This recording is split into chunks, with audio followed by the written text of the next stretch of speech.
thì cũng chẳng có cái gì để mời mấy bạn cả thì có Tôi phải muốn già. mời ăn xong rồi vui cùng với chung với thế thôi. Thế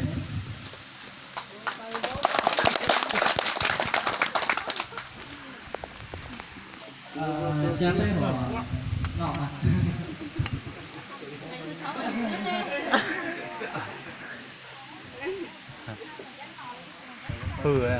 Chắc chắn với các chị hoặc cái sẽ phải ăn với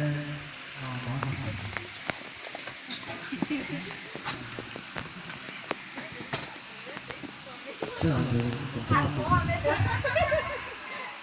một bạn sẽ chọn sự xanh luôn mà nó phải trong trường cao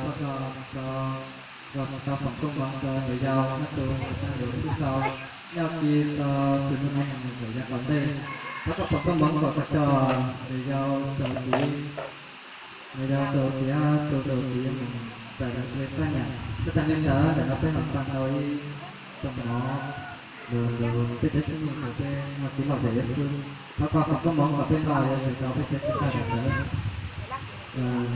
bây giờ nó mua trở ra nó biết đến chứng minh của cho người con để cho ra có chiến sự có lúc bên nào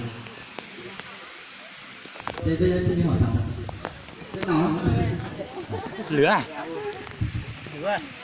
Ở đây vậy vô thì đây đâm hả? Bỏ đây cửa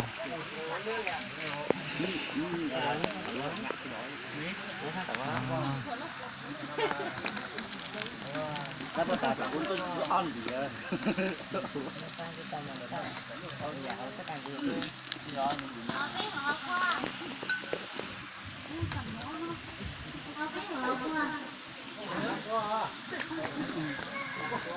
một con này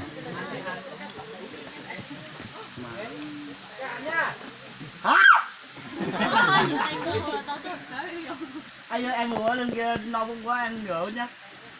cạn đi Dạ.